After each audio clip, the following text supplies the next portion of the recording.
এখন এটা সুন্দরভাবে মিক্স করতে হবে। টেস্ট কেমন? অনেক মজা। এই যে মাশাআল্লাহ কুড়ি আসছে।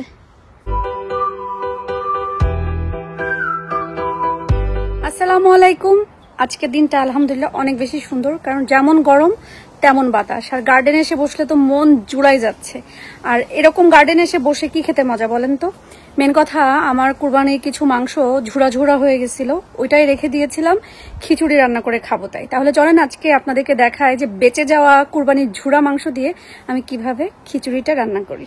অনেক দিনের শখ পূরণ করতেছি, কারণ এভাবে নর্মালি রান্না অনেক বছর হয়ে গেছে করি না। আহিল যখন ছোট ছিল তখন করছিলাম, যে সেটা হচ্ছে বা আমাদের বাসায়ও কুরবানি মাংস রান্না করার পর যেরকম একটু লাস্টের যেগুলো থাকে না, ঝোল ঝুড়ি ঝুড়ি মাংস, ওগুলো তো ওইভাবে পিস পিস থাকে না, খাওয়া হয় না। তো সেটাতে কি করা হয়, এরকম সুন্দর মজার একটা খিচুড়ি রান্না করা হয়। তো আজকে আমি বেঁচে যাওয়া কুরবানির মাংস, ঝুড়ি মাংস দিয়ে মজার একটা খিচুড়ি রান্না করব। প্রথমে এখানে আমি 2 ধরনের চাল মিক্স করছি। পোলাওয়ের চালের দাম যেহেতু অনেক বেশি, এই জন্য আমি পোলাওয়ের চাল একটু দিয়েছি, আর সাথে বাসমতি, দুইটা মিক্স করে আমি খিচুড়িটা রান্না করব। খিচুড়িটা পুরো বেশি করে পানি দিয়ে বসাই দিয়েছি। এর ভিতরে বুটের ডাল আছে, মসুরির ডাল আছে, 2 রকমের চাল আছে, লবণ দিলাম। এখন এক এক করে সব ধরনের মশলা দিয়ে দিব, যেমন দারচিনি, এলাচ, তেজপাতা সবকিছু। এখানে এই যে দারচিনি এলাচগুলো দিয়ে দিলাম। এরপর আমি দিয়ে দিব ধনিয়া গুঁড়া, এবার দিচ্ছি জিরা গুঁড়া, মরিচের গুঁড়া, হলুদের গুঁড়া,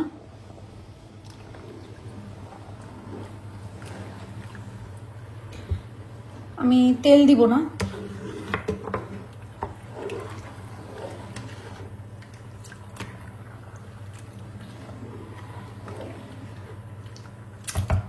আদা রসুন পেস্ট দিয়ে দিব এখানে 1 2 3 4, মনে হবে 4 অনেক বেশি, কিন্তু এখানে আদা রসুন দুইটাই মিক্স করা, সো এইটুকু তো লাগবেই এতখানিকটা খিচুড়ির ভিতরে।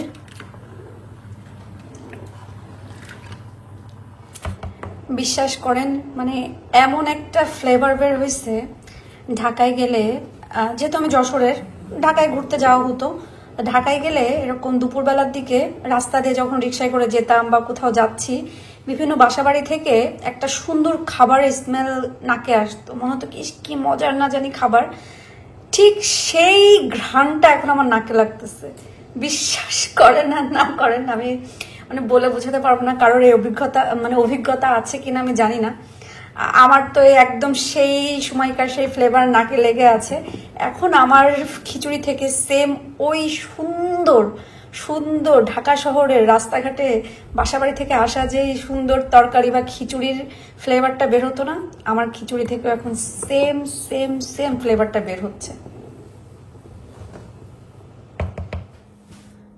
খিচুড়িটা একদম যে পাতলা পাতলা, বেশ কত সময় ধরে রাখছি, একদমই ঘুটা ঘুটা হয়ে গেছে।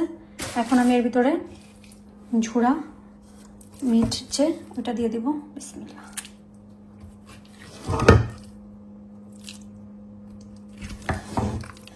সাথে আস্ত রসুনও আছে।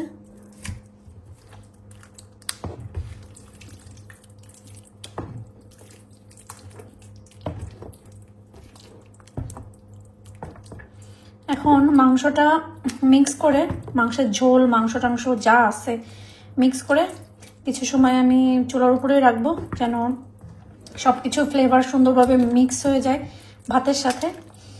কি সুন্দর একটা ঘ্রাণ যে বের হচ্ছে, আল্লাহ।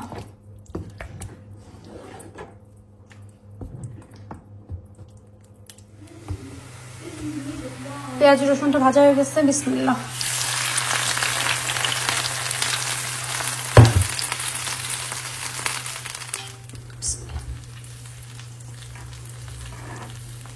এখন এটা সুন্দরভাবে মিক্স করতে হবে।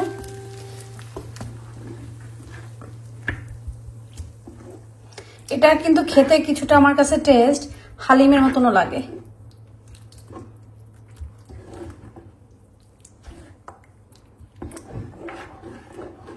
দিন সুন্দর দেখে ইচ্ছা করছে একটু শাড়ি পরি, পরে শাড়িটা পরলাম।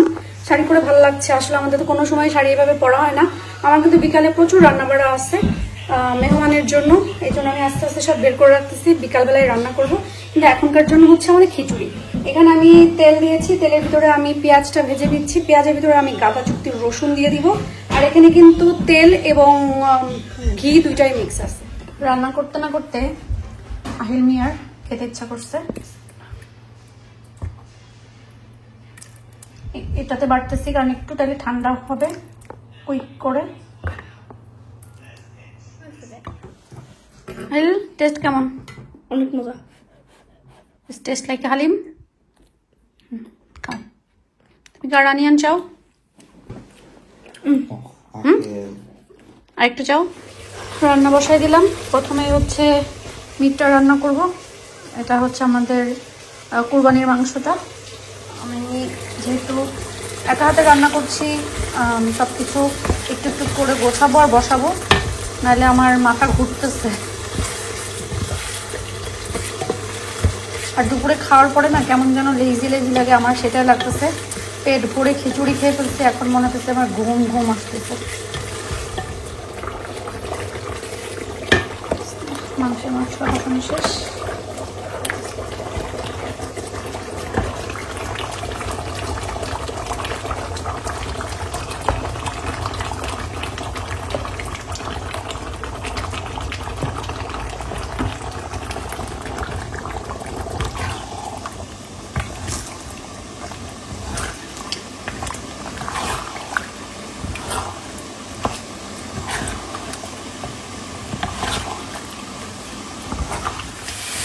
শাকের জন্য চিংড়ি মাছটা একটু কষাই ফেলছি। এখন শাকগুলো দিয়ে দিই।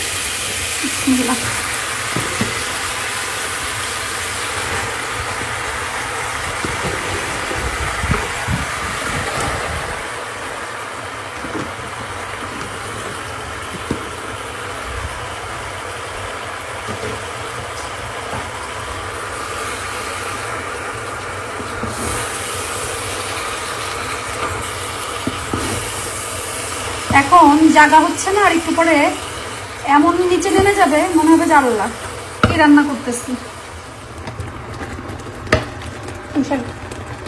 প্রায় হয়ে আসছে।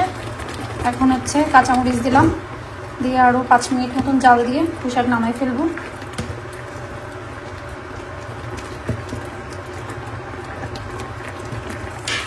আলু দিয়ে চিংড়ি মাছ ভাজি করবো। এখানে চিংড়ি মাছটাকে একদম কড়া করে মুচমুচ করে ভেজে নিচ্ছি। আরেকটু ভাজবো না, আরেকটু ভাজি। আর এই মানুষটা এসে বসানো একদম মুসামুসির তালে থাকে। রাখেন, দেখে চুপ করে বসান। কাঁচামরিচ আর হচ্ছে পেঁয়াজ দিয়ে দিচ্ছি। এর ভিতরে এখন আলু দিব। বিসমিল্লাহ। আমার কথা গ্যাসের চুলা হবে একদম ডান ডান করে বাজি হয়ে যাবে। এই বাজি করতেছে তখন আমি আদ্যিকালের বাদ্যি বুড়ি হয়ে গেল। এটা কি ইয়ে ছিল না, আদ্যিকালের বাদ্যি বুড়ি, কলিমুদ্দি মা, চোখে খাটো, চোখে কানে খাটো, চোখে কিছু দেখতে পারে না। ওরকম একটা কি আছে।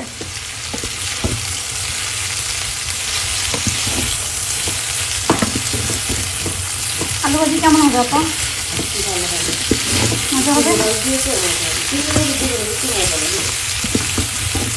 এবার আজকে বড় কিনে দিব না, তোমার তো ছোট ছোট কিনে দিব। আল্লাহ ছোট কিনে গেলে বড়টা খাইলাম না শোনো। খাবার নি খাবো না, জিন্দেগিতে কত কিছু খাবো, খাই খাই আর খাই। মিট, পুঁই শাক, তারপরে আলু ভাজি হয়ে গেছে। এখন আমি ডিম সেদ্ধ দিয়েছি। এখন টমেটোটা ভর্তার জন্য ভেজে নেব।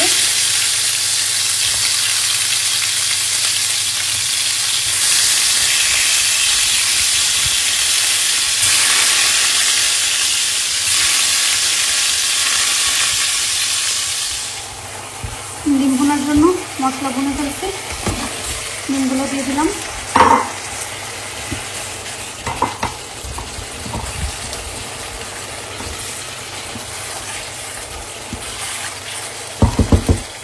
এক কাজ শেষ হইতে না হইতে আরেক কাজ চলে আসে।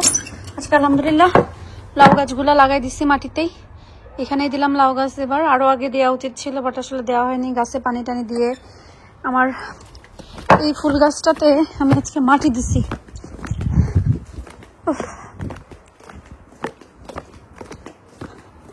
কষ্ট হয়ে গেছে, কষ্ট।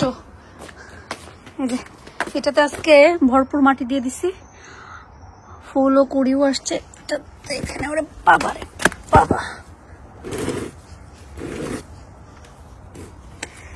আর ডালিয়ার কুড়ি চলে আসছে।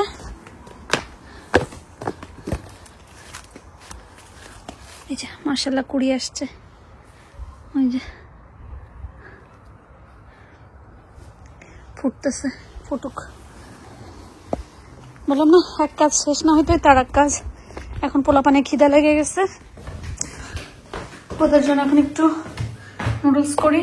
এখানে আয়াদার পূর্ণ হচ্ছে রামেন খেয়ে ফেলবে, রাইলের জন্য এমনি খিচুড়ি। কি because it's called pack, Sean.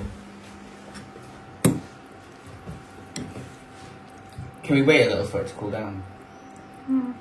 Thank you.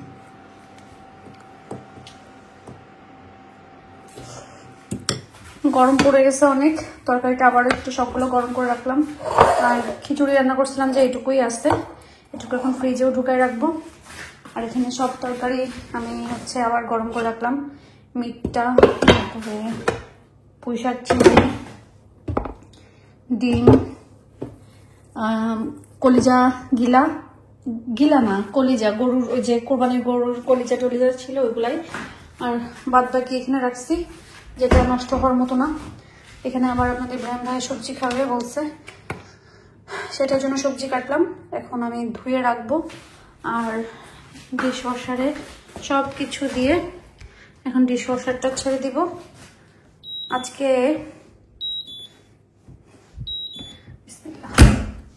কথা ছিল আজকে নুপুর আপু আমার মাথায় তেল দিয়ে দিবে, আমি নুপুর আপুর মাথায় তেল দিয়ে দিব, কিন্তু আজকে সময়টা এত ব্যস্তভাবে গেছে, এটার করার টাইমই পাইনি। কারণ এর মাঝখানে অনেক কাজ করছি, আমার আলমারির কাপড় চোপড় একেবারে উল্টাপাল্টা ছিল। তো আজকে যেহেতু একটু ফ্রি টাইম ছিল, আমি আর নুপুর আপু গল্প করছিলাম টুকটুক করে, সেই মাঝখানে মানে তারই মাঝখানে আমরা কাপড়গুলো গোছগাছ করে ফেলছি। স্টিল এখনো অনেক কাপড় চোপড় গোছানো বাকি, কারণ এই বাসা ওঠার পরেই আমি দেশে চলে গেছি, দেশ থেকে হাত ভেঙে আসছি। হাত ভাঙার পরে আপনাদের ইব্রাহিম ভাইয়ের পা ভাঙা না, মানে পায়ে সার্জারি হয়েছে। সবকিছু ওভারঅল সবকিছু মিলে আসলে ওইভাবে এখনো ঘরটা গোছানো হয়নি। আর আমরা এই বাসায় উঠছি তো এই হচ্ছে জুনের 5 তারিখে 1 বছর হলো। সবকিছু আস্তে আস্তে করব, আস্তে আস্তে করছি, তাড়াহুড়া করে কোনো কিছু করার নাই। কারণ সবারই একটা প্ল্যান থাকে, আমাদেরও একটা প্ল্যান আছে। বাকিটা আল্লাহর হুকুম, আল্লাহ যদি মনে করে যে এটা আমাদের জন্য বেস্ট, ইনশাল্লাহ সেটাই হবে। তবে আমরা একটু ধীরে সুস্থে জিনিস করাতে বিশ্বাসী, আমরা হুটহাট করে কোনো জিনিস করি না। কারণ আমরা অনেক কষ্ট করে আর্ন করি, কষ্ট করে ঘর সংসার সাজাই। এই জন্য কোনো একটা ফালতু জিনিস কিনে ফেলে দিতে গেলে, দামি জিনিস কিনে ফেলে দিতে গেলে খুব কষ্ট লাগে। সেই জন্য আজকে ওটাই গুছাচ্ছিলাম। কাপড় চোপড় অনেক আছে, সেগুলা কিছু গুছালাম, কিছু রাখলাম, কিছু ফেললাম, সবকিছু। ইভেন কিছু ঘরের জিনিসপত্র আছে, সেগুলাও হচ্ছে ফেলতে হবে, গোছাতে হবে। সবকিছু মিলে মানে আসলে আপনাদের সাথে কথা বলতে গেলে অনেক কিছু বলতে ইচ্ছা করে, মনে হয় কি সারাটা দিন ধরে আপনাদের সাথে গল্প করি। বাট সাথে যদি এই সিস্টেমটা থাকতো যে আরো 5 জন পাশে বসা একটু গল্প করা যাবে, তাহলে অনেক সুন্দর করে গল্প করতাম। আরেকটা জিনিস, গতকালকে যে আমি যেই ফলটা দেখালাম যে গাছের মানে রাস্তার পাশ থেকে পাড়তেছি, ওটা আসলে চেরি প্লাম। ওটা হ্যাঁ প্লাম, কিন্তু ওটা হচ্ছে চেরি প্লাম, ওটা হচ্ছে চেরির মতন সাইজ হবে, ওটা এর থেকে আর বেশি বড় হবে না, এটা ওই সাইজই হবে। এবং ওই সাইজ থেকেই এটা পেকে পরে হচ্ছে এটার টেস্ট অন্যরকম হয়ে যাবে এবং টুস টুস করে নিচে নিচে পড়ে যায়, কারণ এখানে আসলে এভাবে কেউ খায় না। তা আমার যেহেতু বাসার পাশে, আবার আমার একটা অভ্যাস আছে যে আমি যে কোনো জঙ্গল টঙ্গলে গেলে, কোথাও গেলে, কারণ এদেশে এরকম ধরনের ফল গাছ, চেরি গাছ, প্লাম এ ধরনের অনেক আছে। তো যাওয়ার পরে না আমি সাথে সাথে যেটা মনে হয় যে না এটা আমি কোথাও দেখেছি খাওয়া যাবে, আমি সাথে সাথে এটা ছবি তুলি এবং গুগল করি। গুগল করে দেখি যে এটা আসলে কি ফল, কি ধরনের ফল, ডিটেলস আমি হচ্ছে পড়ি। পড়ে যখন যদি মনে হয় যে না এটা আসলে খাওয়া যাবে, এটা একটা ফল এবং এটা খাওয়ার যুক্ত বা খেতে পারবো, আমি তখন আসলে ওই জিনিসটাগুলো নিয়ে আসি এবং বাসায় ট্রাই করি। কোকিল আপা আর নুপুর আপা আমাকে অনেকদিন বলছে কোন দিন উল্টাপাল্টা খেয়ে পাগল হয়ে যাবে।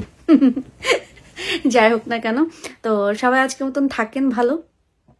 আশা করি আপনাদের আজকের ভিডিওটা ভালো লেগেছে। আমাদের জন্য দোয়া করবেন, আল্লাহ যেন আমাদের সবাইকে ভালো রাখে, সুস্থ রাখে এবং নিরাপদে রাখে। মানে আমরাও বা আমি আপনাদের জন্য দোয়া করি যে আল্লাহ যেন আপনাদের সবাইকে ভালো রাখে, সুস্থ রাখে এবং নিরাপদে রাখে। তো আজকের মতন আমি বিদায় নিচ্ছি। আল্লাহ হাফেজ।